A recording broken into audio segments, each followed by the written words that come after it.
Hello friends, आप लोग कैसे हैं?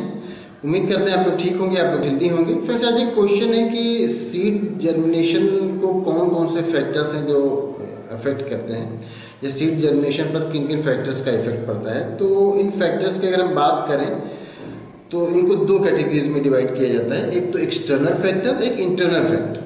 अगर हम एक्सटर्नल फैक्टर्स की बात करें सबसे पहले, तो एक्सटर्नल फैक्टर में सबसे पहले तो हम बात करें मॉइस्चर की। मॉइस्चर तो नेसेसरी है, मॉइस्चर तो ज़रूरी है। मॉइस्चर के बगैर जर्मिनेशन स्टार्ट नहीं होगा।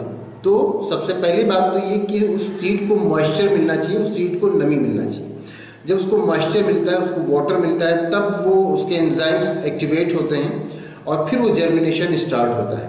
तो मॉइस्चर तो सबसे पहली कंडीशन है जो कि एक्सटर्नल फैक्टर्स में से आ गई। दूसरा जो एक्सटर्नल फैक्टर जिसकी हम बात करें तो वो है टेम्परेचर। टेम्परेचर की एक रेंज होती है। टेम्परेचर ना बहुत लो होना चाहिए और ना बहुत ही ज़्यादा हाई होनी चाहिए, हल्की सी गर्मी होनी चाहिए। जर्मिनेशन के लिए वो बहुत सूटेबल होती है। नियर अबाउट 20 डिग्री से 30 डिग्री के बीच में टेम्परेचर होना चाहिए। 20 डिग्री सेंटीग्रेड से 30 डिग्री सेंटीग्रेड के बीच में, जो कि द बेस्ट होता है जर्मिनेशन के लिए। तो एक फैक्टर हो गया मॉइस्चर, दूसरा हो गया टेम्परेचर, तीसरा अगर हम बात करें तो ऑक्सीजन।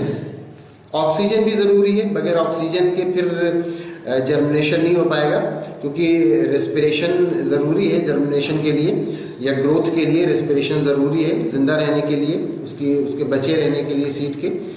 तो ऑक्सीजन अवेलेबल होना चाहिए। अब अगर सीड ऐसी जगह पर है कि जहाँ पर बहुत ज़्यादा वाटर है, वाटर लॉजिंग की प्रॉब्लम है, तो फिर ऐसी जगह भी सीड जर्मिनेट नहीं कर पाएगा, क्योंकि वहाँ पर उसको ऑक्सीजन, उसको एयर ठीक से नहीं मिलेगी, ऑक्सीजन ठीक से नहीं मिलेगा।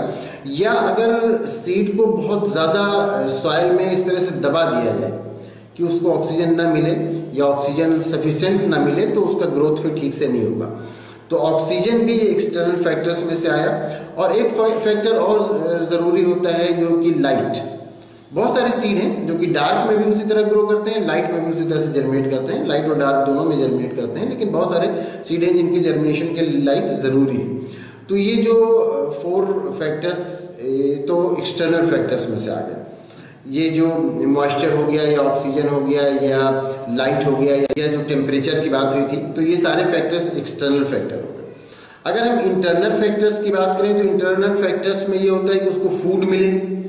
और फूड कहाँ से मिलता है? फूड कोटिलिडॉन से मिलता है, एंडोस्पर्म, पेरिस्पर्म, यहाँ सबसे फूड उसको मिलता है, जिससे जर्मिनेशन स्टार्ट हो जाता है। और ऑक्सिन जो कि हार्मोन है, जो कि ग्रोथ में हेल्प करता है, जो कि ग्रोथ कराता है। तो एक तो फूड मिले और ऑक्सिन हार्मोन हो तो उसका ग्रोथ हो। तो ये सब इंटरनल फैक्टर हो गए। और इंटरनल फैक्टर्स में डॉर्मेंसी को भी अगर हम गिने, डॉर्मेंसी, अगर सीड डॉर्मेंट है तब तो ग्रोथ नहीं करेगा, तो सीड की डॉर्मेंसी ब्रेक होनी चाहिए। अब डॉर्मेंसी क्या होती है, अगर आप इसके बारे में जानना चाहते हैं तो इसके बारे में वीडियो की लिंक आपको इंड स्क्रीन पे मिल जाएगी, तो आप उसमें देख लीजिएगा, तो आपको पता चल जाएगा कि डॉर्मेंसी क्या है। तो ये सारे फैक्टर्स रिस्पॉन्सिबल होते हैं किसी भी सीड के जर्मिनेशन के लिए। अब ये सारे फैक्टर्स जितने अच्छे से, जितना सुटेबल तरीके से किसी सीड को अवेलेबल होते हैं, उतना ही उस सीड का ग्रोथ होता है। तो उम्मीद करते हैं आपको आपके क्वेश्चन का आंसर मिल गया होगा। अगर इसमें किसी तरह का कोई कन्फ्यूज़न है या कोई और क्वेश्चन है तो आप पूछ सकते हैं। Thank you.